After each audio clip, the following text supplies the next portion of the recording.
All right, buddy. This is it. It's the deal. Here with Jeremy Swed. We're doing this interview for Last Sparrow. We're going to get to the bottom of this. His sex change. All of it. It's there still. First of all, thanks for doing this, dude. No problem, man. Thank you. It's late night. And you're going home tomorrow morning, so... Yeah, like 4 hours.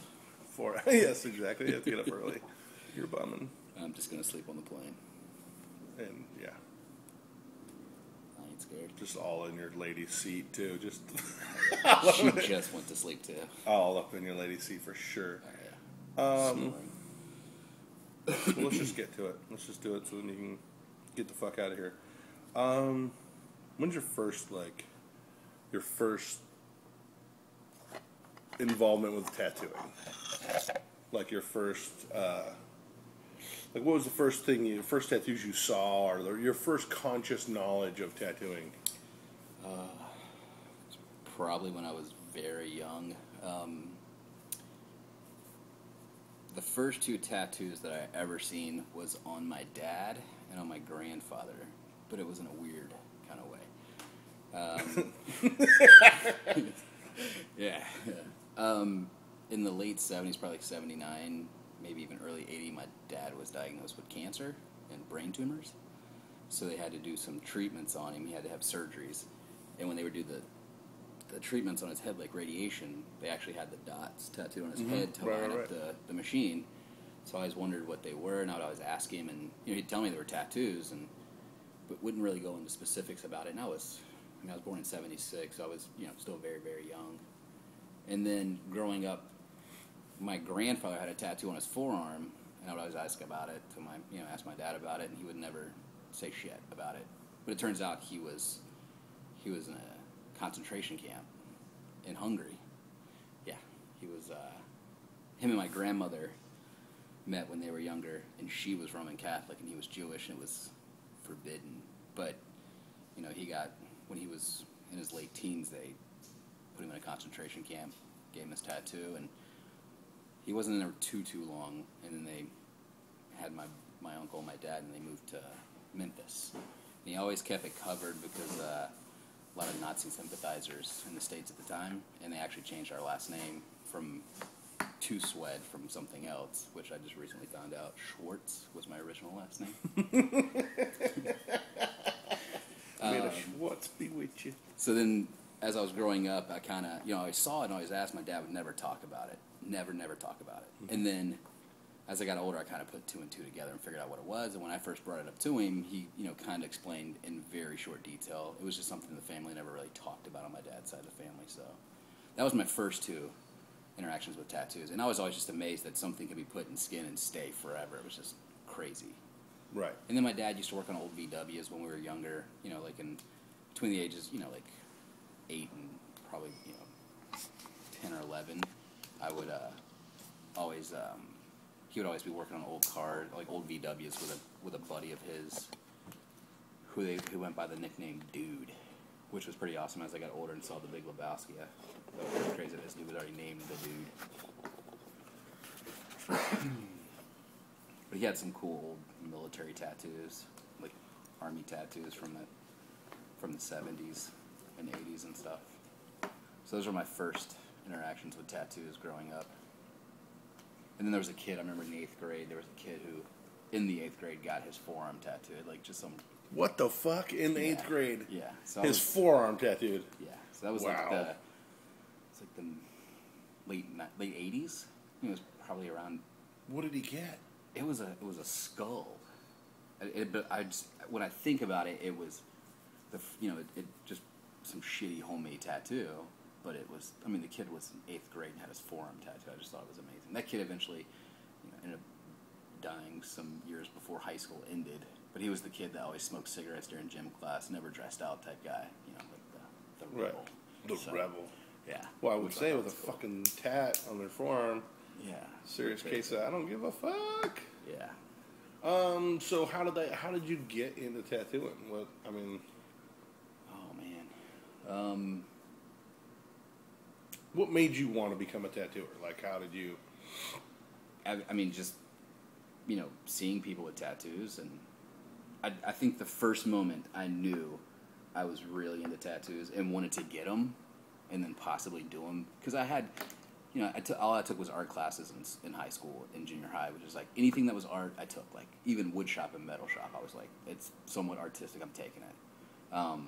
Both my grandmothers were painters, so I'd watch them paint all the time, and I was always just into drawing and stuff. But the very first time I knew I wanted to do tattoos or get tattoos, it was watching old Pantera videos. Just like seeing those dudes with tattoos, I was like, that shit's fucking cool. I want to be like those guys. Right. So I want to get tattooed. Right.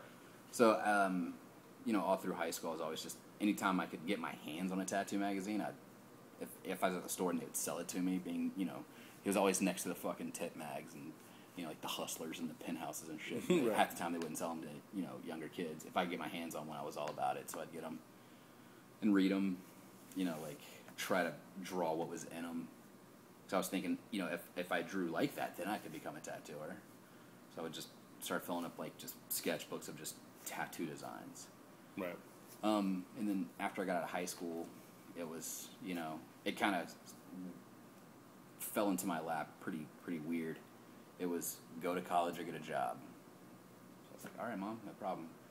And my friend Tom at the time worked at some little restaurant in downtown Jacksonville, and they needed another cook, so I went down there and worked. And it just so happened there was a tattoo shop right next door. So I became friends with the guys that worked there. After work I'd hang out and bullshit, and just fucking sit in the back and bullshit with them. Became friends with them. Got a couple of really shitty tattoos, and next thing you know, I was fucking breaking down needle bars. Fucking just hitting them with a solder, fucking taking the needles off, and filing down the needle bars so they can make needles. Right. Folding paper towels. I would fold paper towels. You would take a roll of paper towels and you'd take a bunch of them off and you'd fold them a couple times and you make stacks and just wrap those in plastic and just set them on the shelf. So when somebody get a tattoo to do, they just grab a stack, and that was what they used. So I folded paper towels and fucking broke down needle bars for a long time. And then the same shop didn't have a thermofax, so everything was hand stencils. So it's here's a drawing, make a stencil out of it. So I have to retrace what they already drawn. Right, which is actually a really good thing. So I did that I did the breaking down needle bars, paper towels, and stencils for a year. That's awesome. Have you ever heard Bob Roberts' story of having to refill the Vaseline tubes? No. Oh, dude. Wow. It's amazing. They had a That's 55-gallon drum of Vaseline or whatever, and you'd have to fill up the metal tubes. So, sweet. With doing this, though, there was never any... It was more of just hanging out at the shop, helping out. There was never any, they never mentioned anything about teaching me how to tattoo. It was oh, you want to hang out? And, why don't you help us out with this stuff? Right. I'm not promising you anything. Right. So I was like, well, fuck, my foot's kind of in the door. I might as well stick to it. So I did that for a while, but the shop didn't last. I was there, I hung out for a year, and then the shop closed down. And the guy that owned it was from out of town, so everybody that worked there was from out of town. So when the shop closed down, they all packed up and moved back to Memphis, is where they were from. Right. So they all moved, and I'm just I kind of know how to fold paper towels and make stencils. But that's about it. But I did kind of watch what was going on and just kind of took everything in, but nothing enough to really teach me anything about tattooing. And it just so happened, this guy I knew had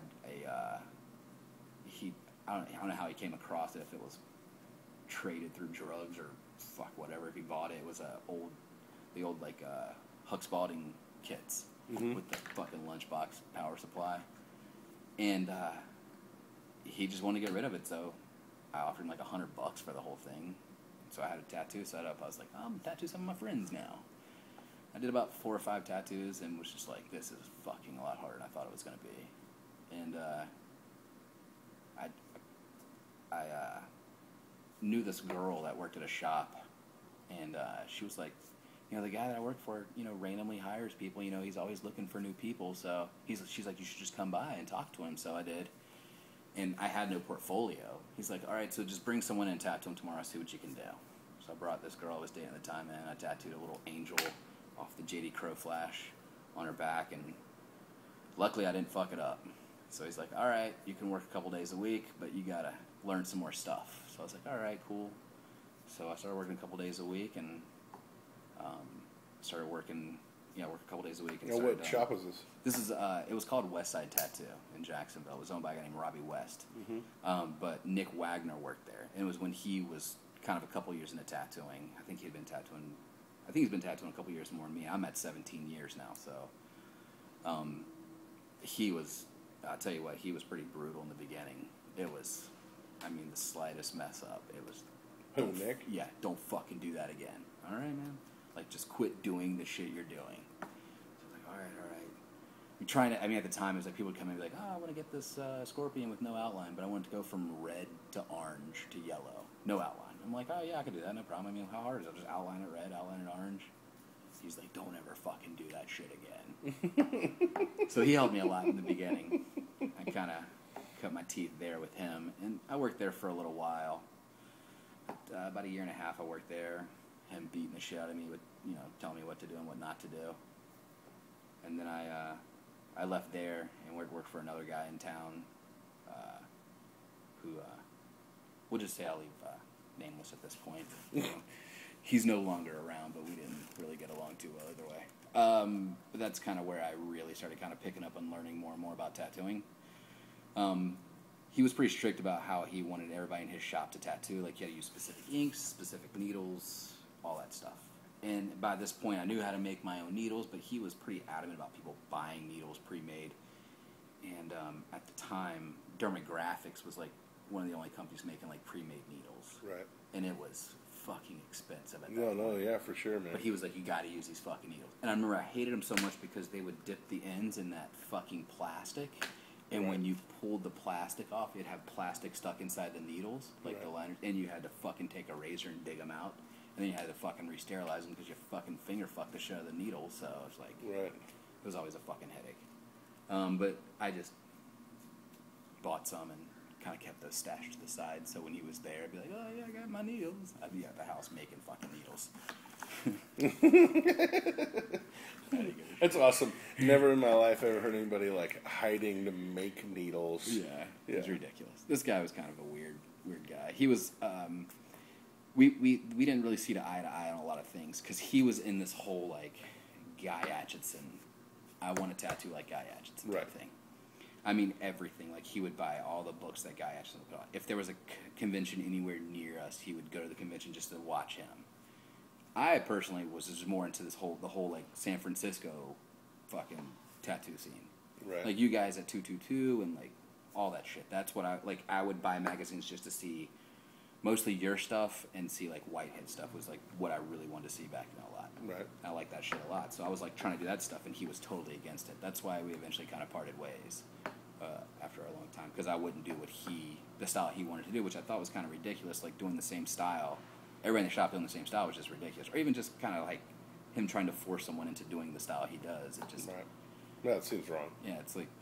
you would want a shop to be as diversified as possible, but, there's also a theory of branding your shop, right? There are people that are doing that currently. Yes. That are, like, branding their shop in a certain way, and it's sort of... Yeah. I guess in a business plan, maybe it works out, because people associate a particular style to your shop, but... I think it's short-sighted and retarded. Yeah. Personally, or whatever. I think you should just do whatever's natural to you. Yeah. And so, how long have you been tattooing at this point? At this point, I've been tattooing... When I got to his shop, I'd been tattooing, I'd say about 3, maybe 3.5 years, maybe a little more. So you got a little while under your belt. Yeah. Anything that came in the door, like the stuff we had on the walls that people picked, because back then people just picked stuff off the walls. You had hardly ever people would come in and want something super crazy custom. And if they did, they were looking for someone specifically that did a specific style they'd want. So it was like, our shop consisted of like some, like crow stuff, but mostly like all the Frankly stuff. But with him and what he wanted to do, he had all the Guy Aitchison stuff on the wall. So we had a little bit of all that stuff. So, anything that was on the wall, it was like kind of mandatory. You needed to know how to do that stuff, kind of follow the line drawing, like follow the design verbatim, because that's what the customer picked. That's what you do on them type thing. So I mean, with having, but I will say also having that like with having like the Frankly stuff and the Gaius and stuff, like learning like different color theory along the aspect of tattooing, like it did help a little bit, like using darker tones of blue or darker tones of purple, like going purple to brown instead of black to brown. Like sometimes that effect would look okay in some tattoos, which I still sometimes use today, but not as much as I was forced to back then. You'll be bossed around and shit. Yeah, that's the deal, right? Yeah. But I was at that guy's shop. I was there for a little over 4 years, and his shop went out of business. And It went out of business. Okay, so here's the deal. I'll give you the story since the guy's not around, so it's not like he's going to get pissed for me telling the fucking story. I don't give a shit. But he's no longer around. He passed away some years ago. So we had one shop that was a very nice shop. It was adequately sized, perfect for 2 tattooers and a piercer. And Duval, like Florida and Duval County, passed a bunch of new laws on piercing, so they had to have a separate room, it had to be enclosed, you had to have this, this, and this. So that shop didn't accommodate that, so we had to move. But instead of rebuilding the shop to make it work, he decided he wanted to move a couple miles down the road to a bigger, nicer location and well over double his rent. So he did, and he brought on another tattooer who was out of his fucking mind. And then the piercer quit, so we didn't even have piercing at that point. So he moved shops for no reason, really, which was pretty fucking funny. So for some reason, and unbeknownst to me, like I had no idea this shit was going on, he decided to sell drugs out of the shop behind everybody's back to make the money to pay the bills. So we'd be cleaning up at the end of the night and sweeping up the shop, and where the piercing room was built that was enclosed, you walked in, and on the other side of the piercing room was the back door. So I'd see him disappear out there. I figured he was just going back to smoke weed or something. I didn't fucking know. So we're cleaning up one night, and we started seeing these, like, little fucking baggies. Like, just empty, like, little fucking baggies. I'm like, what the fuck are these baggies doing here? So, we didn't think much about it. Then a couple weeks later, we're cleaning up the shop, and in this one area we kept all our cleaning supplies, it was the closet didn't have any sheetrock or any kind of lining. It was just metal studs. Mm-hmm. So metal studs, they're not solid. They have like the indentation on the inside. So right. I'm like leaning, holding on to the top of the door, and I feel something inside one of the metal studs. I'm like, what the fuck is this? I pull it out, and it's just a brick of cocaine. And I immediately put it back, and I call him, like, dude, this shit's gone, or I'm gone tonight. One of the two. He's like, all right, man, I'll get out of the shop. So when he comes up there, we have a conversation. He's just like, I'm behind on bills. I got to catch up. I was like, all right, man, but, if they were to kick in the doors, they're not going to take just you to jail. They're taking all of us to jail. Like, right. This shit ain't cool at all. Like, if I, this is your shop, but if I see this shit in here again, I'm packing my shit and I'm out. He's like, sorry to put you in this predicament. It won't happen again. So we thought he quit selling drugs out of the shop, but wasn't the case. So I'm out of town somewhere, and I get a phone call from a friend, and he had gotten arrested for threatening to kill this kid that worked with us at one point. And it turns out that, this guy, instead of like calling the kid and like threatening him, he leaves a voicemail like, I'm gonna fucking kill you, I'm gonna kill your fucking mom, all this shit. And the guy's mom just so happened to work for the sheriff's office. So, and the guy's like, I don't want to press charges. I just want someone to know if something happens to my stuff, this is the guy that probably did it. And when she heard it, she's like, no, I'm pressing charges. Like, he's threatening my life. Like, I'm pressing charges. So the guy goes to jail. Right. So he goes to jail. And totally awesome. But the lady lives in a different county. So he went to jail in the county we lived in, and he had brass knuckles in his pocket. So they kept him detained for 30 days for that. And they had 30 days to move him. So this whole time, like, he's, like, it's me and, like, one other guy at the shop. So it just so happens one day I pull up to work, and I noticed the lock on the door. The color of the lock has changed. I go to put my key in, and it's not working. I'm like, what the fuck is going on here? So I call the landlord, and the landlord's like, oh, he hasn't paid rent in a year. And I'm like, what the fuck? I was like, okay, well, can you come over and let me in? I got to get my stuff out. And they're like, oh, no, that's all our stuff now. Until he pays us what he owes, you're not getting anything out of that business. I was like, well, I'm an independent contractor. Like, this doesn't belong to him. This is between you and him. Like, this is my stuff. I need it out. And she's like, we can't do that. And I'm like, all right, cool. I'm not going to say how, but the next day I had all my stuff. I'll just leave it at that. Maybe a law or two were broke. I don't know. Who's to say? Yeah, so I took a little break from tattooing at that point. I took about 4 months off. I had a little bit of money saved. I was like, I'm just going to relax for a little while. And I did. And you're like, this is Florida. Yeah, I was like, I'm just going to chill on the beach and drink some beer. And I did that for about 4 months. And then I ran into a couple of guys that work at Inksmith, and they said, hey, you should go talk to Mike. They're looking for a new tattooer. I was like, oh, okay, cool. So I went down there and talked to Mike, and he hired me. And I've been there, almost 12 years now. 12 years. Inksmith and Rogers. Inksmith and Rogers. And how is that, dude? I mean, how is it working there? What's it? It's not really work at all. It's, that's that old saying, if you love what you do, it's never actually working. Right. So that's how I feel about it. We got our moments when we're stressed out, but that's just like an everyday, it's with everything in life. You get stressed out from time to time, but right. Even though we have our differences at work, it's never really a stressful situation. You've seen my room. I got a nice room. I got a flat screen on the wall. I got cable TV. Right. My favorite thing about the shop is no one ever listens to music. Oh, we have music now. Come on, bullshit. No, we have fucking shit. When I was Angelo made us put in a stereo with speakers that go into the lobby. In the lobby. But the thing is, none of you motherfuckers in your rooms are listening to music. You're watching Wapner and shit. No. Don't fucking lie. Because I tattooed in Mike's room, and I was like, hey, man, where's the stereo? Mike's like, yeah, I don't listen to music. I'm like, what do you mean? I time tattoos by TV shows. I'm like, what the fuck? And he's like, yeah, I know how long it took me to tattoo by how many TV shows played. And I was like, that is fucked up. And I count myself tattooing and like watching TV. When I first started working there, it was... I would come in the shop, and we didn't really have... everybody had music in the room at that point, but it was the front room. I didn't have a stereo yet. It was like when I first started there, Mike would listen to NPR. We listened to NPR all day. And I didn't mind. I like talk radio. I love it. But I eventually got a stereo, and then it just kind of progressed where, mine and Mike's room were right next to each other. And, all the rooms are separate. So Mike's like, let's just knock a fucking hole in the wall. Make a window here. And I'm like, all right, cool. So we fucking cut a big window out. So we could talk back and forth. Right. And then he had a little TV in the corner where he would watch TV. And I was like, fuck, I'm going to get a little TV. So I got this little TV, and we would kind of, we'd watch the same shows. And then eventually it just kind of progressed I got a bigger TV, and then I got a flat screen on the wall. And I was like, we should just get cable. So we just got cable one day. And then at one point before we opened the new shop and Mike moved out there, we were going to hook our speaker system up so we could watch the same thing but have the speakers run between mine and his room, so it would be like a big stereo system in our two rooms. But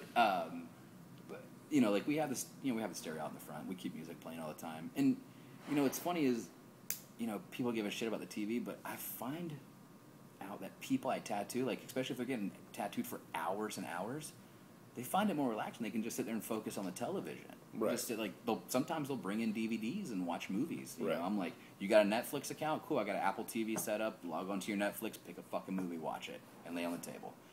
And I like the background noise to it. Sometimes I'll get crazy and play a fucking music DVD. Come on. I'll do that shit. I'll throw on a fucking Pink Floyd The Wall. Have it. Actually, you know what I do play? I like the Queen documentary, the new one. It's pretty awesome. Bet you it's all about the mustache. And the Nirvana and Alice in Chains fucking MTV Unplugged DVDs. I play those quite a bit. And I have a Pantera DVD that's just all the videos Pantera ever did. I play that shit quite a bit too. So Alice in Chains, really? But the best part is my stereo in my room that's hooked up to my TV is louder than any other stereos in the shop. So if anybody has their music too loud and it's bothering me, I can just turn my TV up louder. Right. And then sometimes we get there's times we get in battles. My shit will be so fucking loud you can't even talk in the room. It's just there's no way we're having a conversation. Just Hawaii 5-0 blasting as loud as it can go.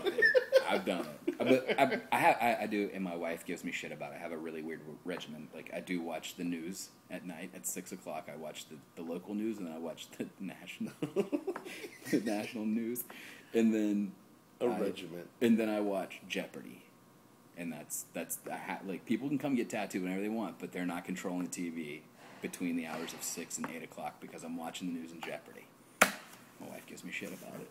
Is Vanna White still on Jeopardy? Dude, that's Wheel of Fortune. Oh, Wheel of Fortune. Yeah, but she What's Jeopardy? Oh, that's with, what's his name? Alex Trebek. Alex Trebek, right. Yeah. Fuck. I don't think how long I've watched a fucking TV show like that. Yeah. Yeah, well, Vanna White should be on there. She's hotter than Alex Trebek. Yeah.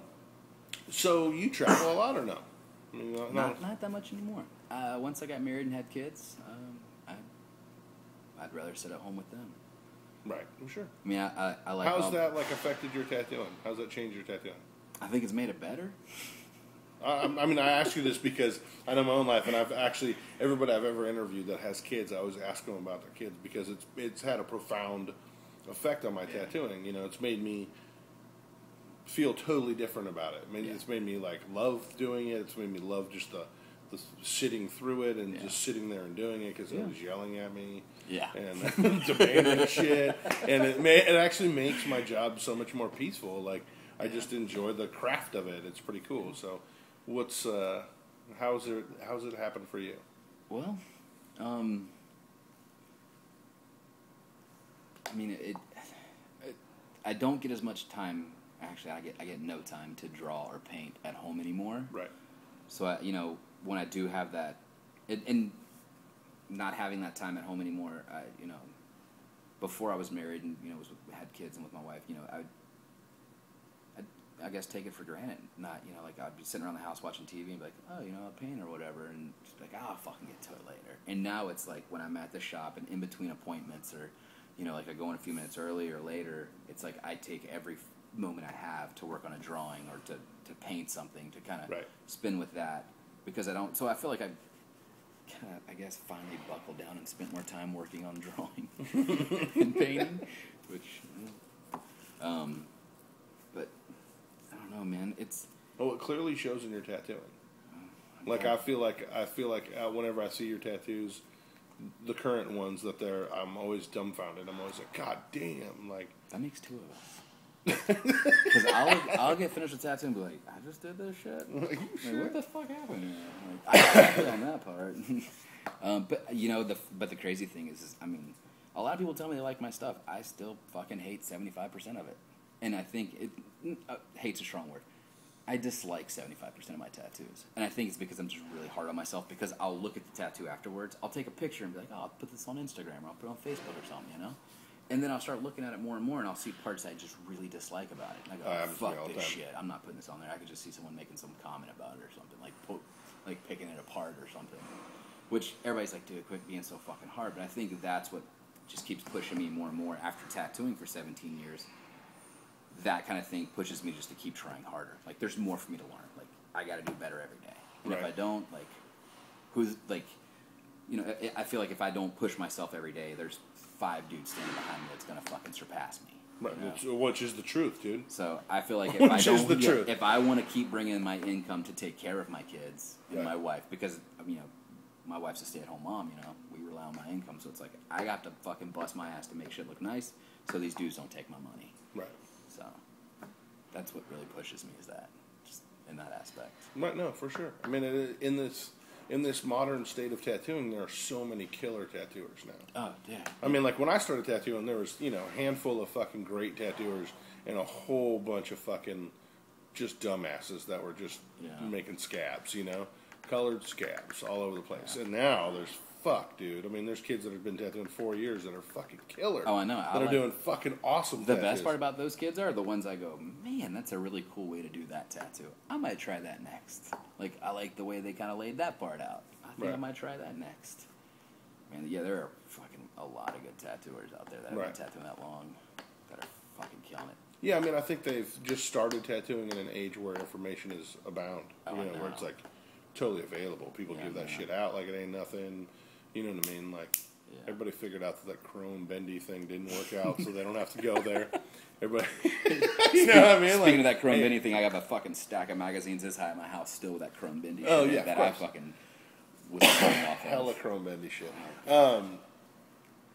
And so it's, I feel like people have sort of been fast forwarded into it, you know what I mean? And there's, and at least thank God there's good ones. There's so many shitty fucking tattooers too, though. Unfortunately, with all this information and all the fucking machines and the pigments and all the needles that you can buy and all the equipment that you can buy to make it your job so much fucking easier.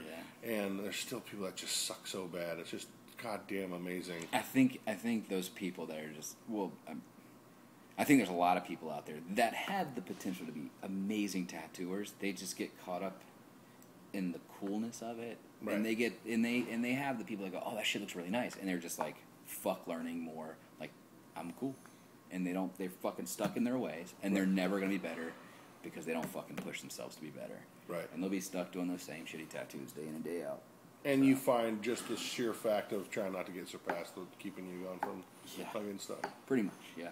And you know the crazy thing is, like, the guys at the shop, man, I mean, there's a lot of good tattooers I work with that I see their stuff and I'm just like, fuck, why did I help this kid? Why did I help this kid become a good tattooer?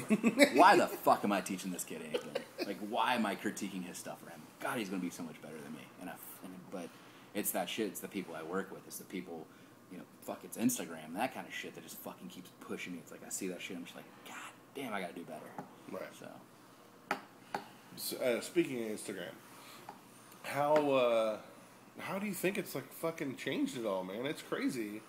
I was just thinking the other day about it again. Like I try to talk about this because obviously this is on the internet, and I'm like the fucking computer dinosaur over here, like the most untechnologically human being ever, and yet I'm part of a fucking internet forum that I don't even know how to do half the shit on it. I don't even, you know, and I'm a fucking retard. I just videotape people. I can make them talk, and it's usually every time I'm doing this, so there's a cataclysmic problem with technology that involves it. I am currently filming this on my phone because the goddamn camera battery will not fucking charge. It's been on the charger for fucking 4 hours, and it's 20 minutes. Fuck that thing. So anyhow, so Instagram, Facebook, all that shit. How do you think that's fucking affected tattooing? Because I have a theory of it all, but I'm just curious what you think. Like how you think it's playing out. Do you think it's good or bad? I think it's both. I think it's good. And what's the phrase I'm thinking of? I'm probably gonna get it fucking wrong, but like 10 years ago. If you wanted to share information with people, you know, I mean, there was internet back then, but no digital cameras, you know, like no fucking cell phone cameras. You took a picture and you hope that shit developed good. Right. Cross your fucking fingers, take 4 or 5 photos. Right. 5 photos of it. But you got like 10 fucking copies of it made, and then you fucking mailed them out to people. Right. And then that's when everybody saw that shit. And if it, you know, like, and like just sharing photos in that aspect, which goes back even further to, you know, generations of tattooers, you know, showing, you know, sending letters back and forth. But now there's no more need for developing. I mean, there's no more fucking need to develop pictures, period, even for a fucking portfolio. Right.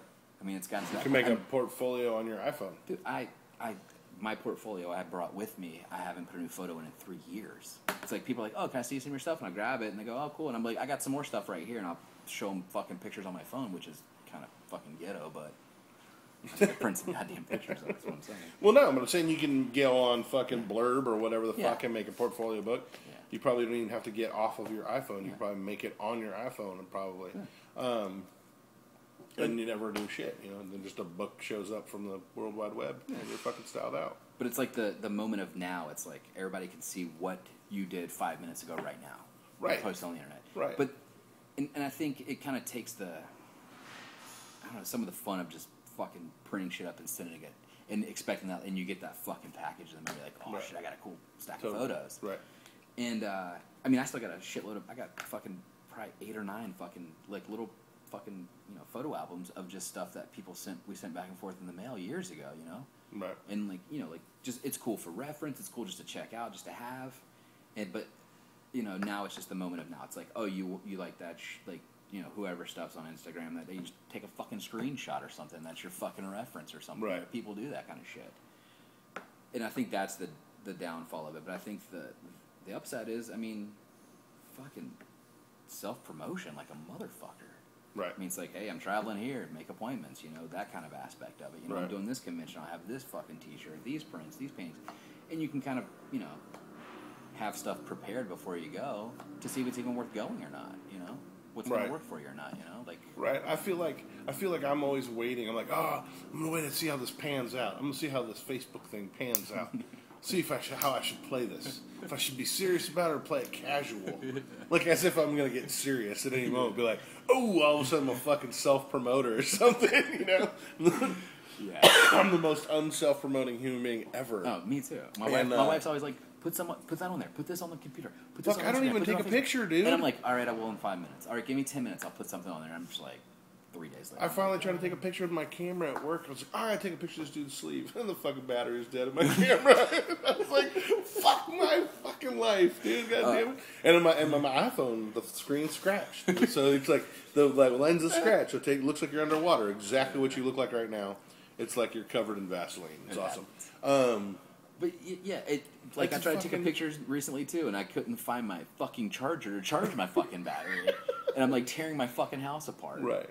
But in that being said, in the old days with the 35mm film and the fucking trying to get the lights right and the aperture and all this shit, and then you'd be like, Philip, you're like, yeah, go to the film development place with like a bag full of rolls of film, and you get it back, and there's like 7 photos out of $75 worth of developing. You got like 7 pictures that you could use that weren't all flash burned or fucking whatever. I mean, oh damn it, dude, it's so much easier to like photograph your career now with like Photoshop. You can just take some of the flash burn off or whatever the fuck, which I don't know how to do, but I've seen Juan Puente do it, so I know it's possible. You know what I mean? You can do all that shit, but it just seems like it's so much easier to present your shit. You know, like with Instagram, new filter. It's like, you know, all the what I don't even what did the filter makes it look old timey? What the fuck? I don't. I've you know, like, went to upload a picture, I'm like, what are these filter things? And I'll click through them, I'm like, man, my tattoo looks better in this filter. Looks really good in this fucking filter. I was like, but I'm pretty sure somebody will call me out on that shit. Like, you fucking put a filter on that shit and make it look better. I'm like, fuck. Exactly. I go back to the normal setting. Totally. Yeah. Do you have plans of travel anytime soon? Like, so people can try to... Do you go to conventions regularly where people can find you? Because people are going to see this, they're going to want to get tattooed by you or whatever. Or come and throw a rock at your face. I don't know what's going to happen. Do that.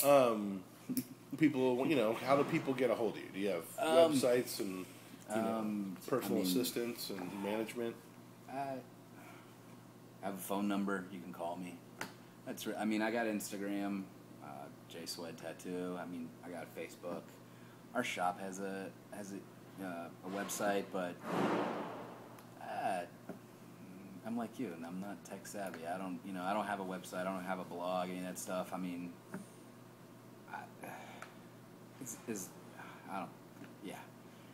No, I don't have any of that shit.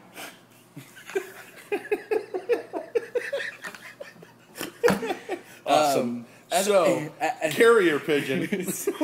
I work at Inksmith and Rogers in Jacksonville, Florida. 904-537-5597.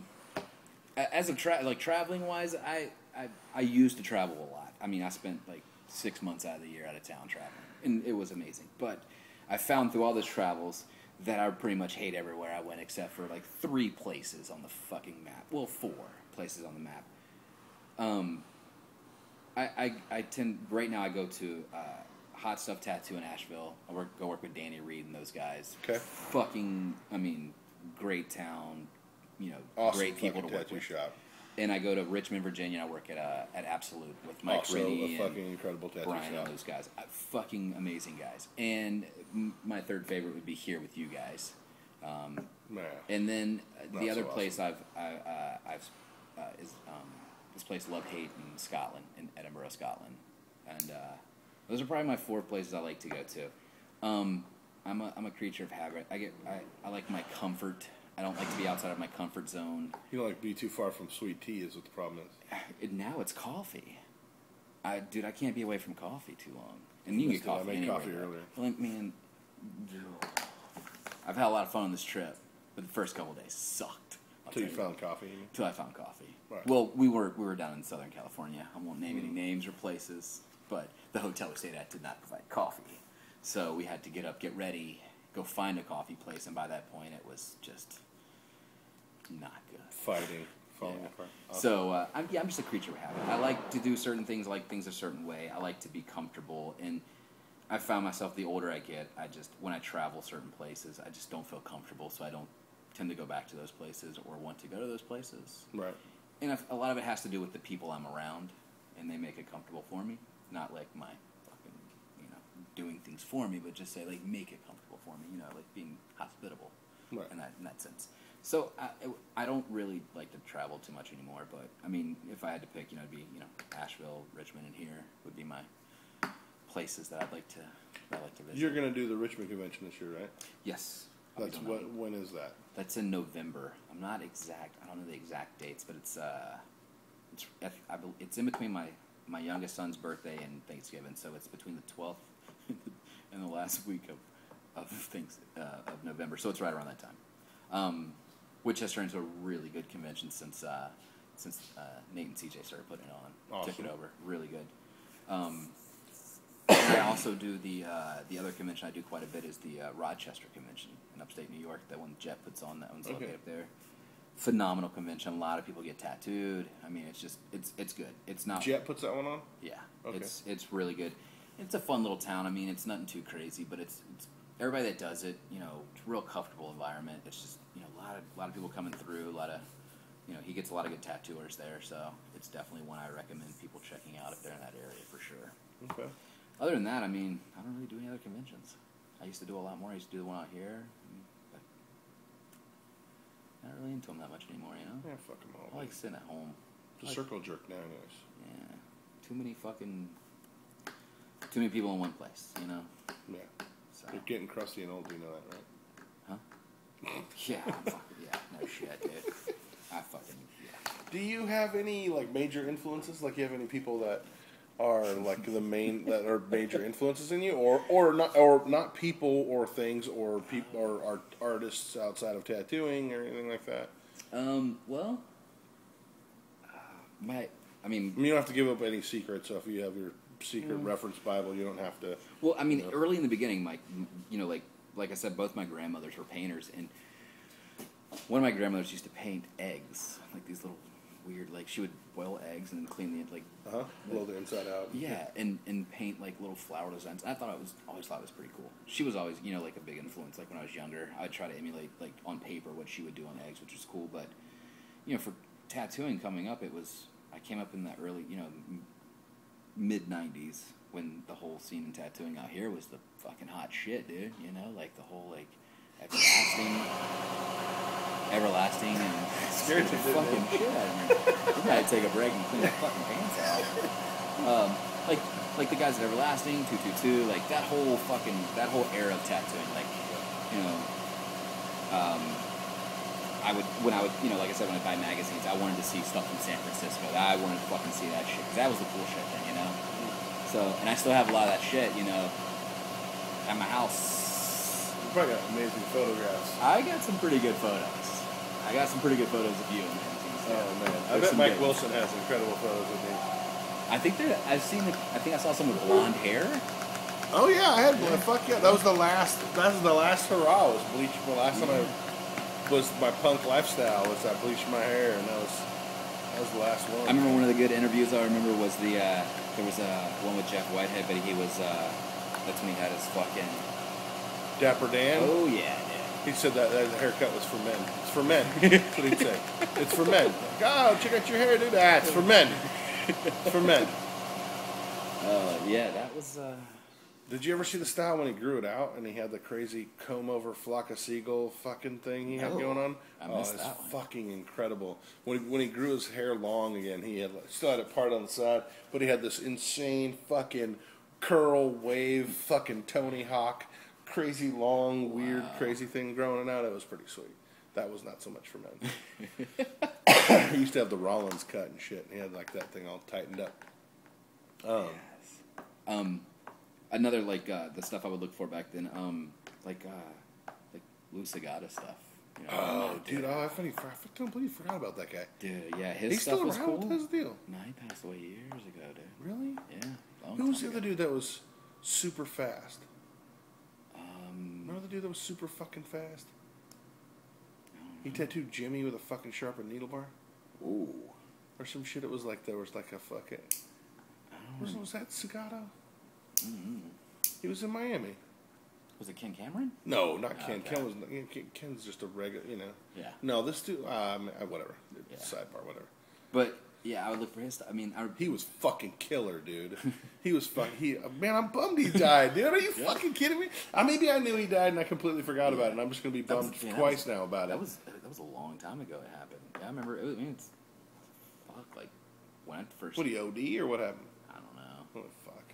I'm pretty sure we can find out the story.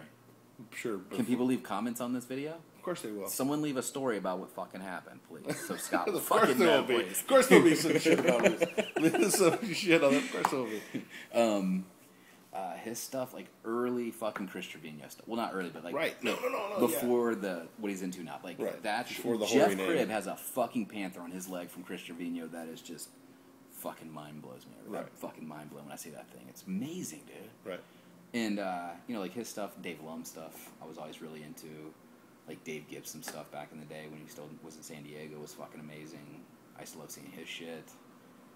Oh man! I remember that pinup girl Mike had on his arm from him, and I was like, "What the?" He still has it. No, I know.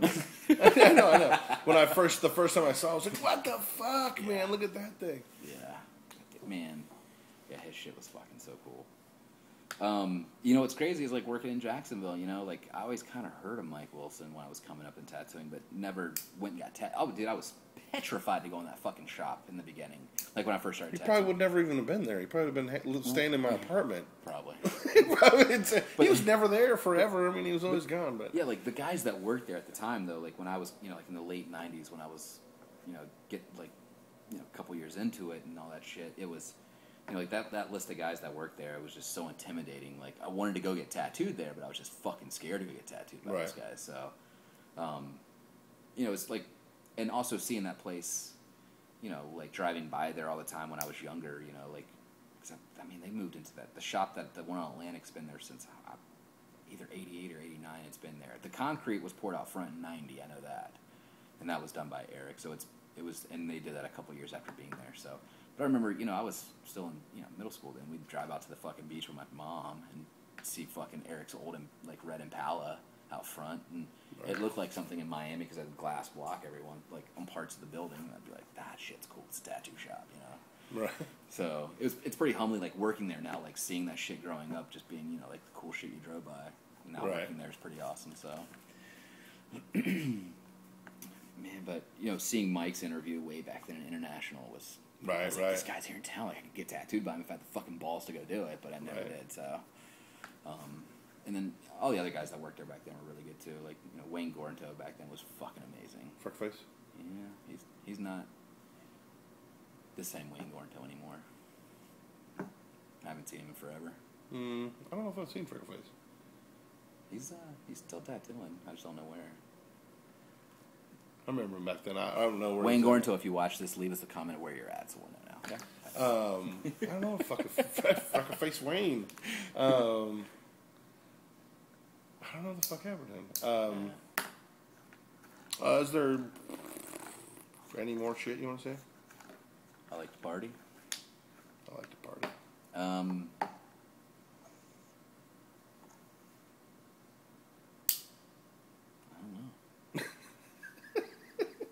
Wow.